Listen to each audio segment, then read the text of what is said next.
Come on, Rajaram, pick up the call. Hello Raghu sir, ഞാൻ രവിയെ കൂട്ടിക്കൊണ്ടുവരാൻ വേണ്ടി വന്നതാ. ഞങ്ങൾ ഉടനെ വരാം. Please wait. അതല്ല രാജാറാം, ഇവിടെ ശ്രീലക്ഷ്മിയുടെ പൾസ് റേറ്റിൽ വ്യത്യാസം വന്നു. It is rising. What? Yes, she is coming back.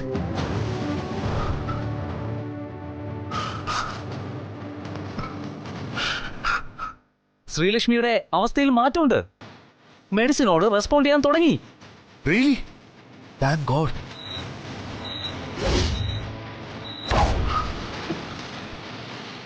അതെ രാജാറാം, എത്രയും പെട്ടെന്ന് ചേട്ടായും വിളിച്ചോണ്ട് ഹോസ്പിറ്റലിലേക്ക് വാ.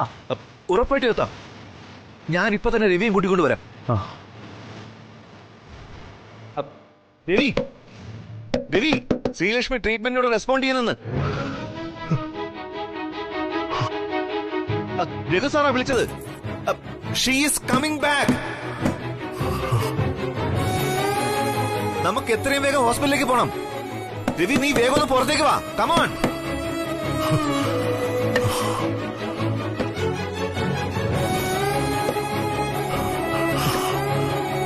രവി പ്ലീസ് വേഗം പുറത്തേക്ക് ഇറങ്ങി വാ. കമോൺ. എന്താ എന്താ നീ പറഞ്ഞത്? എന്റെ ശ്രീലക്ഷ്മി ജീവിതത്തിലേക്ക് തിരിച്ചു വരുന്നു. സത്യമാണെന്ന് താനീ പറയുന്നത്? എന്നെ സമാധാനിപ്പിക്കാൻ വേണ്ടി? No no, it's truth. വാ വാ. ഇപ്പൊ എല്ലാം ഓക്കെയാണ് സാർ. എന്നാലും കുറച്ചു ദിവസം കൂടി നല്ല ശ്രദ്ധ വേണം. അപ്പോ ഇനിയും ഹോസ്പിറ്റലിൽ തുടരണമെന്നാണോ ഡോക്ടർ പറയുന്നത്? Not necessary sir. ശ്രീലക്ഷ്മിയുടെ ഇപ്പോഴത്തെ കണ്ടീഷൻ വെച്ച് നാളെ തന്നെ ഡിസ്ചാർജ് ചെയ്ത് വീട്ടിലേക്ക് കൂട്ടിക്കൊണ്ടു പോകാവുന്നതാണ്. ബട്ട് കെയർഫുൾ ആയിട്ട് നോക്കണം. പ്രോപ്പർ ഡയറ്റ് ഫോളോ ചെയ്യണം. സ്ട്രെസ് എടുക്കാൻ പാടില്ല. ഏറെ ദൂരം നടക്കാനോ സ്റ്റെപ്പ് കയറാനോ ഒന്നും പാടില്ല. പേഷ്യന്റിന് പരിചയമുള്ള ചുറ്റുപാടിൽ ഒരുപാട് ഇഷ്ടമുള്ളവരോടൊപ്പം കുറച്ചു ദിവസം കൂടി കഴിയുന്നതായിരിക്കും ഏറ്റവും നല്ലത്. മെഡിസിൻ ഡീറ്റെയിൽസും ഡയറ്റ് ഡീറ്റെയിൽസും നാളെ ഡിസ്ചാർജ് സമ്മറിയോടൊപ്പം തരാം. സ്ട്രിക്റ്റ് ആയിട്ട് ഫോളോ ചെയ്യണം. Oh sure doctor. Thank you doctor. ശരി. ഡോക്ടറുടെയും മറ്റ് സ്റ്റാഫുകളുടെയും ആത്മാർത്ഥം കൊണ്ടാണ് ശ്രീലക്ഷ്മി ഇത്രയും വേഗം സുഖപ്പെട്ടത്. ഇത് ഞങ്ങളുടെ മാത്രം കഴിവല്ല sir. It was a miracle. Anyway, Sreelakshmi നന്നായി നോക്കിക്കോളൂ. ശരി ഡോക്ടർ. ശരി. ശ്രീലക്ഷ്മിയോടൊപ്പം രവി സാർ ഉള്ളോണ്ടല്ലേ സരോജ ആന്റി അങ്കിളും വീടൊരുക്ക നേരത്തെ വന്നത്.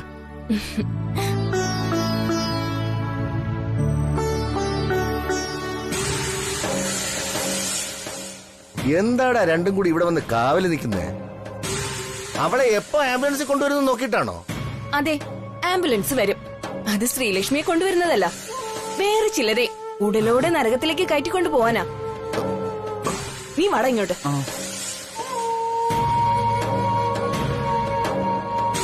ഓ, അവക്കങ്ങ് കൊണ്ടു. നമുക്ക് കാണാം ആരാരെയാ നരകത്തിലേക്ക് കൊണ്ടുപോകുന്നത്.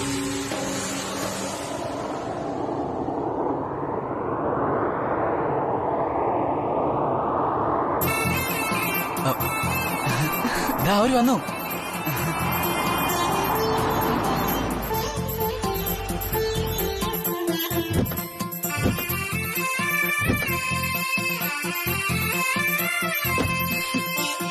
ശ്രീ, ശ്രീലക്ഷ്മി ഇപ്പൊ എങ്ങനെയുണ്ട്? എല്ലാം ഓക്കെ ആയില്ലേ? കുഴപ്പമൊന്നുമില്ല Deepu. I M almost okay now. എന്നാ പിന്നെ ഇവിടെ നിന്ന് വെയിലുള്ളണ്ട. സരോജ ആന്റിയും സുദർശനങ്ങളും അല്പം മുമ്പ് വന്നതേ ഉള്ളൂ. വാ നടക്ക.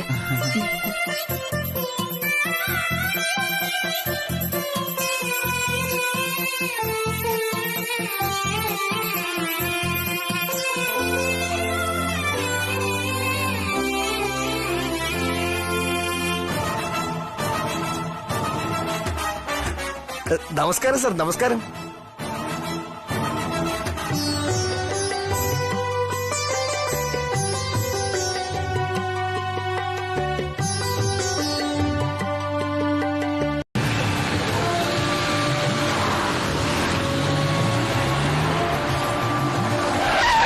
വലിച്ചെറിയണം അവനെ. ഇങ്ങോട്ട് ഇറങ്ങടാ. വിട്ടോ വിട്ടോ.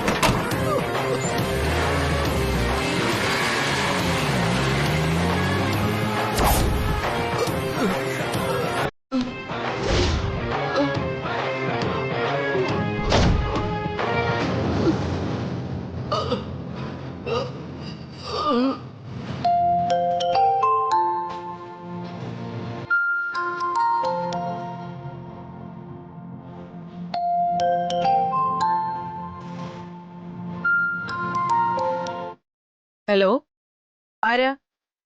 ഇത് പോലീസ് സ്റ്റേഷനിൽ എന്താ സർ? നിങ്ങളുടെ സഹോദരനാണ് ത്രിവിക്രമൻ. അതെ സർ, എന്താ കാര്യം? അയാൾക്കൊരു അപകടം പറ്റിയിട്ട് ഹോസ്പിറ്റലിൽ അഡ്മിറ്റ് ചെയ്തിട്ടുണ്ട്. അയ്യോ സർ, എന്തെങ്കിലും കുഴപ്പമുണ്ടോ? കാര്യമായ മുറിവ് പറ്റിയിട്ടുണ്ട്. വളരെ കഷ്ടപ്പെട്ട നിങ്ങളുടെ ഫോൺ നമ്പർ പറഞ്ഞത്. എത്രയും പെട്ടെന്ന് ആരെങ്കിലും ഒന്ന് ഹോസ്പിറ്റലിലോട്ട് വരണം. ആ സർ. ദീപു, കൃഷ്ണേ, ദീപു. എന്താ ആന്റി? ചേട്ടൻ എന്തോ അപകടം പറ്റി റോഡിൽ ഉപേക്ഷിച്ചിട്ട് പോയെന്ന്. പോലീസ് സ്റ്റേഷനിൽ നിന്നാ ഇപ്പൊ വിളിച്ച്. അവര് ചേട്ടനെ ജില്ലാ ഹോസ്പിറ്റലിലാക്കിന്ന്. ദീപു, നീ പെട്ടെന്ന് പോയി ഒരു ഓട്ടോ വിളിച്ചിട്ട് വാ. ശരി. ആ പഴയ പാചകവിധികളൊക്കെ ഞാനൊന്ന് പുതുക്കി എടുക്കട്ടുള്ളൂ. അതുമല്ല, ഇനിയിപ്പോ താൻ പനി പിടിച്ചെപ്പോഴെങ്കിലും നമ്മുടെ വീട്ടിൽ കിടക്കേണ്ടി വന്നാൽ എന്തെങ്കിലും ഉണ്ടാക്കി തരണ്ടേ? അതിന് പനി പിടിച്ച് കിടക്കുമ്പോ സാമ്പാറല്ല കഴിക്കുന്നത്, കഞ്ഞി പോലത്തെ ലൈറ്റ് ആയിട്ടുള്ള എന്തെങ്കിലും ആഹാരം. ഈ ഇപ്പോഴത്തെ മെഡിസിനോട് നമ്മുടെ ശരീരം പിടിച്ചു നിൽക്കണമെങ്കിൽ നല്ല നല്ല ആഹാരം കഴിക്കണം. ഹോംലി ഫുഡ് ആകണമെന്നേ ഉള്ളൂ. കൂട്ടത്തില് ഐസ്ക്രീമും കഴിക്കാം. ആ അതെ അതെ, പനിക്ക് ഏറ്റവും ബെസ്റ്റ് ഐസ്ക്രീം. പനി പിടിച്ചു കിടന്നൊരാൾ ഐസ്ക്രീം കഴിച്ച് ആശുപത്രിയിൽ നിന്ന് ഓടിയ ഒരു വാർത്ത എവിടെയോ വായിച്ചായിരുന്നല്ലോ. എവിടെയായിരുന്നു അത്? സാറിന് കളിയാക്കുമല്ലേ ഈ സാറിന്റെ ഒരു കാര്യം. തന്നെ ഈ ചായ ഒഴിക്കും, അപ്പോഴത്തേക്ക് ഞാൻ കഴിക്കാനുള്ള ഇഡലിയും സാമ്പാറും റെഡിയാക്കാം.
എങ്ങനെയുണ്ട്? സാറിനെ പോലെ ഉണ്ട്. എന്നെ പോലെ? ആ, സ്വീറ്റ് ആൻഡ് സോഫ്റ്റ്.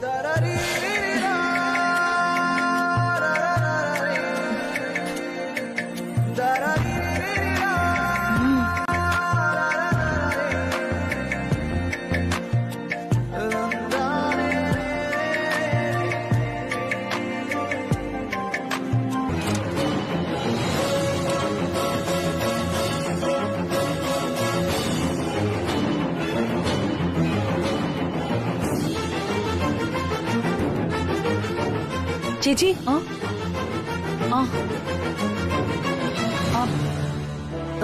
ഇതെന്ത് പറ്റിയതാ? എന്ത് പറ്റിയതാന്ന് അറിയില്ല മാഡം. ഇന്നലെ രാത്രിയില ഹോസ്പിറ്റലിൽ ആരോ അഡ്മിറ്റ് ചെയ്തിട്ടുണ്ടെന്നും പറഞ്ഞ് പോലീസ് സ്റ്റേഷനിൽ നിന്ന് കോള് വന്നത്. ഞാൻ അപ്പൊ തന്നെ ഹോസ്പിറ്റലിലേക്ക് പോയി. ഇത്രയും സീരിയസ് ആണെന്നൊന്നും അറിഞ്ഞില്ല. സംസാരിക്കാൻ പോലും പറ്റാത്ത അവസ്ഥയില്. തലയിലൊക്കെ നല്ല ചതവുണ്ട്. കണ്ടില്ലേ സർ, ഇടയ്ക്കിടയ്ക്ക് പെയ്ത അവസ്ഥ. ഓടി നടന്ന കാര്യങ്ങൾ ചെയ്തിരുന്നൊരു മനുഷ്യനല്ലേ, പെട്ടെന്ന് ഈ അവസ്ഥയിലായപ്പോൾ വിഷമാവും. എല്ലാം ശരിയാവും.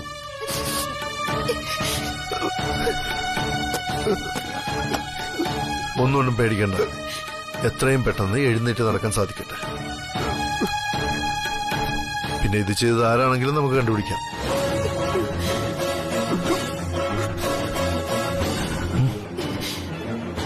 സാറിനോട് എന്തോ പറയാനുണ്ട് ചേട്ടന്. ആദ്യം അസുഖം ഭേദമാകട്ടെ, അതുവരെ സ്ട്രെയിൻ ചെയ്യണ്ട. എന്നാ ഞാൻ ഇറങ്ങട്ടെ. എന്തെങ്കിലും ആവശ്യമുണ്ടെങ്കിൽ വിളിച്ചാൽ മതി.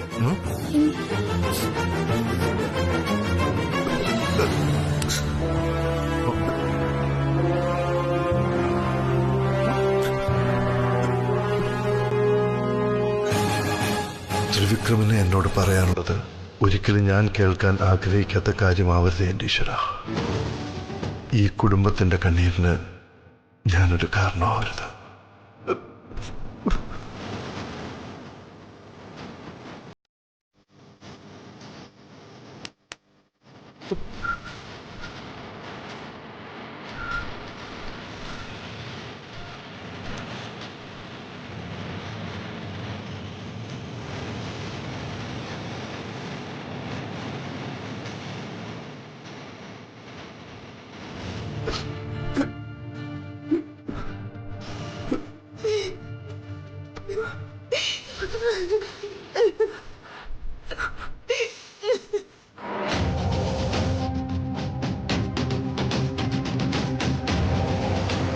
എന്തായിരിക്കാം ത്രിവിക്രമിന് സംഭവിച്ചത്? കണ്ടിട്ട് ഒരു ആക്സിഡന്റ് ആണെന്ന് തോന്നുന്നില്ല. ആരോ കാര്യമായിട്ട് പെരുമാറിയിട്ടുണ്ടെന്ന് ഉറപ്പാണ്. ആരായിരിക്കും?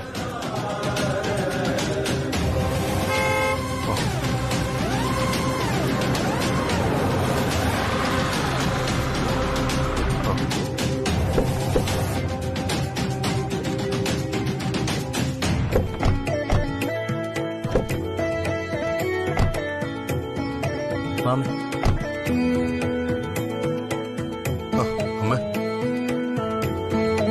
എന്താ രാവിലെ തന്നെ ഇങ്ങോട്ട്? ആരും വരുന്നുണ്ടെന്ന് അറിയിച്ചില്ല. എന്താ അമ്മയുടെ മുഖം വല്ലാതിരിക്കുന്നത്? ശ്രീലക്ഷ്മിക്ക് എങ്ങനെയുണ്ട് മോനെ? ശ്രീലക്ഷ്മിക്ക് ഒരു കുഴപ്പമില്ലമ്മേ. She is perfectly alright now.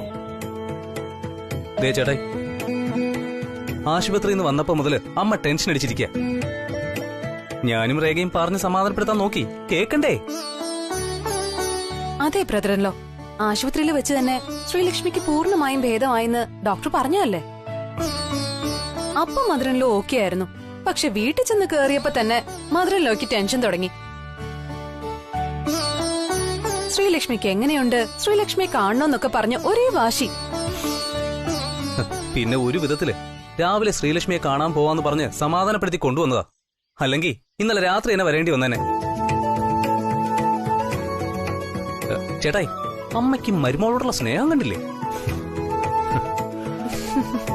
അമ്മേ, അമ്മ വിഷമിക്കുന്ന പോലെ ഒന്നുമില്ല. ഹോസ്പിറ്റലിൽ വെച്ച് ഡോക്ടർ പറഞ്ഞ എന്താ, ശ്രീലക്ഷ്മി വളരെ നോർമലാണ്. കുറച്ച് ദിവസം ചെറിയൊരു ഡയറ്റും കുറച്ച് വിശ്രമവും വേണം. മെഡിസിനും കണ്ടിന്യൂ ചെയ്യണം. അല്ലാതെ ഒരു പ്രശ്നമില്ല.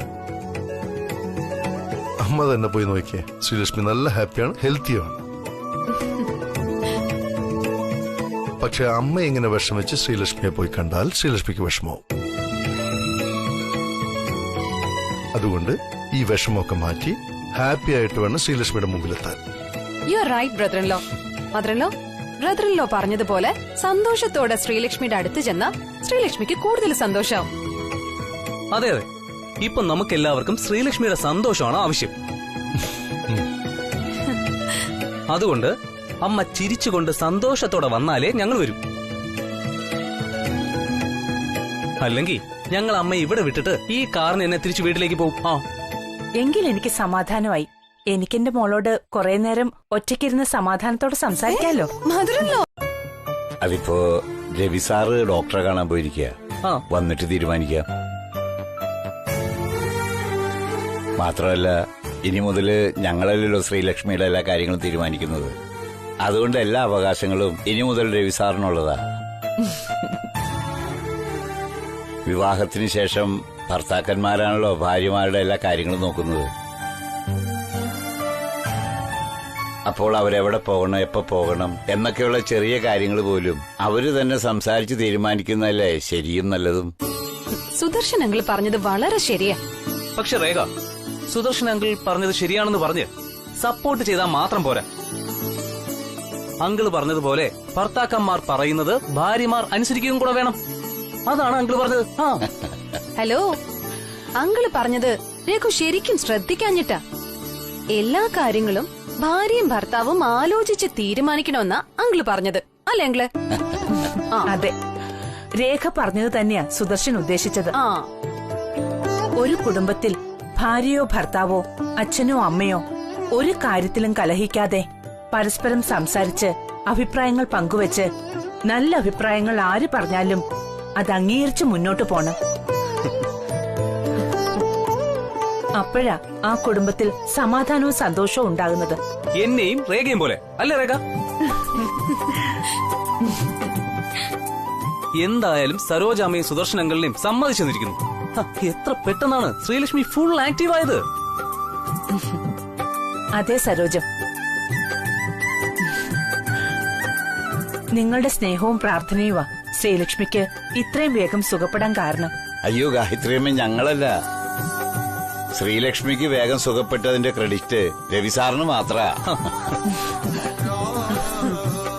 ഞങ്ങൾ അച്ഛനമ്മമാര് നോക്കുന്നതിനേക്കാളും ഒരുപാട് സ്നേഹത്തോടെയും കരുതലോടെയാണ് രവിവർമ്മൻ സാറ് ശ്രീലക്ഷ്മിയെ നോക്കുന്നത്. ആശുപത്രിയിൽ നിന്ന് വന്നതിന് ശേഷം രവിസാറാ മോളുടെ എല്ലാ കാര്യങ്ങളും ശ്രദ്ധിക്കുന്നത്. ബ്രദറിൻലോ മാത്രമല്ല, ശ്രീലക്ഷ്മിയെ നോക്കാൻ അവകാശപ്പെട്ടവര് വേറെയുണ്ട് കേട്ടോ ഇവിടെ. ശ്രീലക്ഷ്മിയെ ഇവിടെ നിന്നും വീട്ടിലേക്ക് കൊണ്ടുപോകുന്നത് വരെ ഇനി ഞാൻ ഇവിടെ താമസിക്കാൻ പോവാ. ശ്രീലക്ഷ്മിയുടെ കൂടെ തന്നെ ഇരുന്ന് എല്ലാ കാര്യങ്ങളും ഞാൻ തന്നെ നോക്കിക്കോളാം.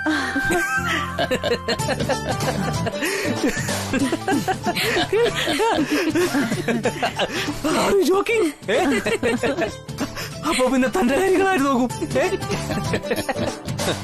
അവിടെ അവളുടെ സ്വന്തം കാര്യം നോക്കാൻ പോലും റേയ്ക്ക് പറ്റുന്നില്ല. അപ്പോഴാ ഇവിടെ ശ്രീലക്ഷ്മിയുടെ എല്ലാ കാര്യങ്ങളും നോക്കാനിരിക്കുന്നത്. ഡയലോഗ് കറക്റ്റായിരുന്നേ, പക്ഷേ പറഞ്ഞ ആള് മാറിപ്പോയി. അപ്പൊ ഇത് ബ്രദറിൻലോയെ കൊണ്ട് മാത്രമേ പറ്റൂന്നാണോ രഘു പറഞ്ഞു വരുന്നേ? ഇത് മാത്രമല്ല, പല കാര്യങ്ങളും ചേട്ടായിയെ കൊണ്ട് മാത്രമേ പറ്റുള്ളൂ.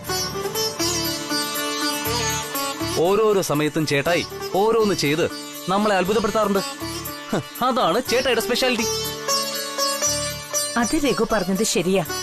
രവി ഒരാളെ സ്നേഹിച്ചാൽ അത് ഏറ്റവും ആത്മാർത്ഥമായിട്ടായിരിക്കും. അവർക്ക് വേണ്ടി രവി എന്തും സഹിക്കും, ക്ഷമിക്കും. പ്രത്യേകിച്ചും ശ്രീലക്ഷ്മിയോട് രവിക്ക് എന്തുമാത്രം സ്നേഹമുണ്ടെന്ന് നമുക്കെല്ലാവർക്കും അറിയാവുന്ന കാര്യമല്ലേ? അല്ല, ഇങ്ങനെ സംസാരിച്ച് ഇന്ന വയറ് നിറയില്ലല്ലോ. ഞാനേ അടുക്കളയിലേക്ക് ചെല്ലട്ടെ. അത് കറക്റ്റ്. ഇന്നപ്പോൾ സരോജമ്മ സ്പെഷ്യൽ സദ്യ. ഓക്കെ,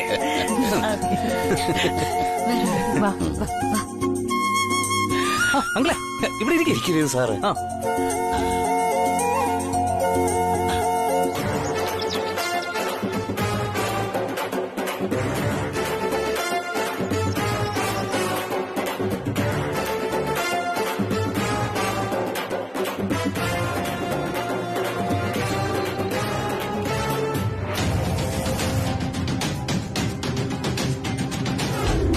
ഞാനിപ്പോൾ ആലോചിക്കുന്ന അയാളുടെ കുടുംബത്തെക്കുറിച്ച്. അയാളുടെ സഹോദരിക്കും ആ 2 കുട്ടികൾക്കും ഏക അത്താണി അയാളാണ്. നമ്മൾ കാരണം അതില്ലാതായ അതിന്റെ ശാപം നിനക്കും എനിക്കും വിധിച്ചെടുക്കേണ്ടതായിട്ട് വരും.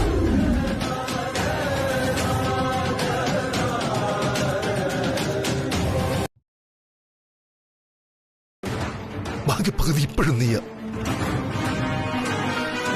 ഇനിയും നിനക്കത് മനസ്സിലായില്ലെങ്കിൽ തുടങ്ങിയ സത്യാഗ്രഹം തുടരാം. ഇല്ലെങ്കിൽ വരാം എന്റെ കൂടെ. നിർബന്ധിക്കില്ല ഞാൻ ഒരിക്കലും.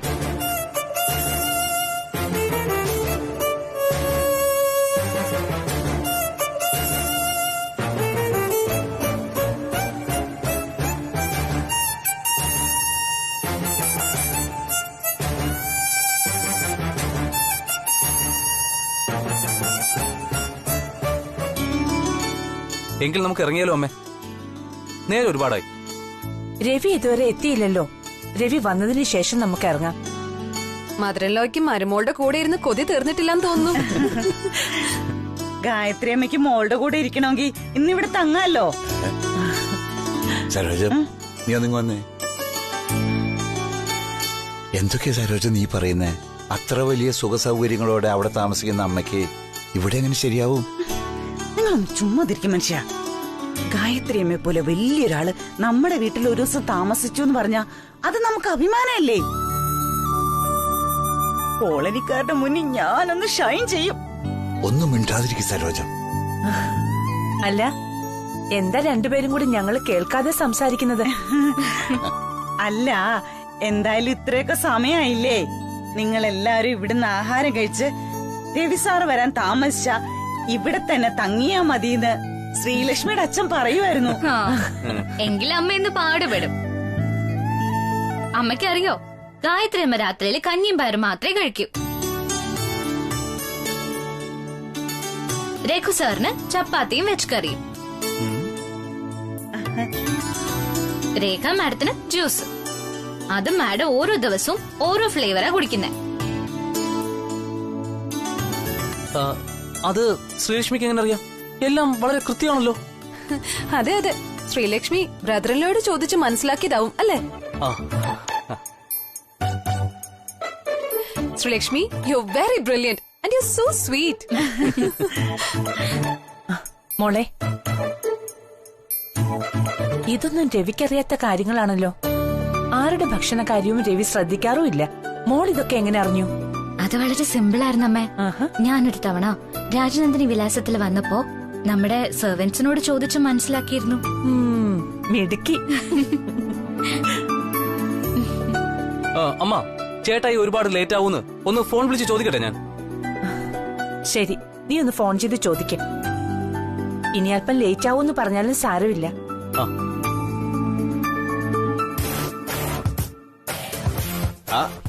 രവി സാറിത വന്നല്ലോ. മോനെ രവി, ഞങ്ങൾ നിന്നെ കാത്തിരിക്കുകയായിരുന്നു. എന്താ വൈകിയത്?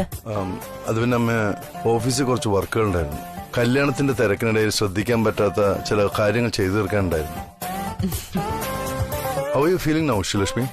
ബെറ്റർ ആണ്, നല്ല കുറവുണ്ട്. ടാബ്ലറ്റ്സ് ഒക്കെ കഴിച്ചോ താൻ? അതെ ബ്രദറിലോ, രാവിലെ മുതൽ ഞങ്ങൾ ഇവിടെ ഉണ്ടായിരുന്നു. ശ്രീലക്ഷ്മിക്ക് സമയത്ത് ആഹാരവും ടാബ്ലറ്റ്സും ഒക്കെ കൊടുത്തിട്ടുണ്ട്. രവി, ഞങ്ങൾ രണ്ട് വീട്ടുകാരും കൂടി ഒരു തീരുമാനം എടുത്തിട്ടുണ്ട്. ശ്രീലക്ഷ്മിക്കിപ്പോ നന്നായി ഭേദമായ സ്ഥിതിക്ക് ഇന്ന് തന്നെ നമ്മുടെ കൂടെ ശ്രീലക്ഷ്മി വീട്ടിലേക്ക് കൊണ്ടുപോയാലോന്നാ ഞങ്ങളിപ്പോ ആലോചിക്കുന്നേ. അമ്മ, ഞാനിന്ന് ഹോസ്പിറ്റലിൽ പോയിരുന്നു. ശ്രീലക്ഷ്മിയുടെ സ്കാനിംഗ് റിപ്പോർട്ടും കിട്ടിയിരുന്നു. എന്തെങ്കിലും കുഴപ്പമുണ്ടോ രവി സാറേ? ഏയ്, പേടിക്കാനൊന്നുമില്ല. റിപ്പോർട്ടിൽ കുഴപ്പങ്ങളൊന്നുമില്ല. എല്ലാം ഓക്കെ ആണെന്നാണ് ഡോക്ടർ പറഞ്ഞത്. നാളെ ഇങ്ങോട്ട് വരാമെന്നും ഡോക്ടർ പറഞ്ഞിട്ടുണ്ട്. അപ്പോ നാളെ ഡോക്ടർ വന്ന ശേഷം നമുക്ക് തീരുമാനിക്കാം. ഇപ്പോ ഒരു യാത്ര ശ്രീലക്ഷ്മി ചെയ്യാൻ പറ്റുമെന്ന് ഞാൻ ഡോക്ടറോട് ചോദിച്ചില്ല. എങ്കിൽ അങ്ങനെ തന്നെ നടക്കട്ടെ. ഡോക്ടർ വന്ന് പറഞ്ഞതിന് ശേഷം നമുക്ക് തീരുമാനിക്കാം. അത് തന്നെയാ നല്ലത്. ശ്രീലക്ഷ്മിക്ക് ഏറ്റവും ശീലമുള്ള അന്തരീക്ഷം ഇതാണ്. അതുകൊണ്ട് ശ്രീലക്ഷ്മിയുടെ മനസ്സും ശരീരവും ഇവിടെ വളരെ കംഫർട്ടബിളും റിലാക്സും ആയിരിക്കും. അയ്യോ, ഞാനതങ്ങ് മറന്നു. രവി സാറിന് കുടിക്കാൻ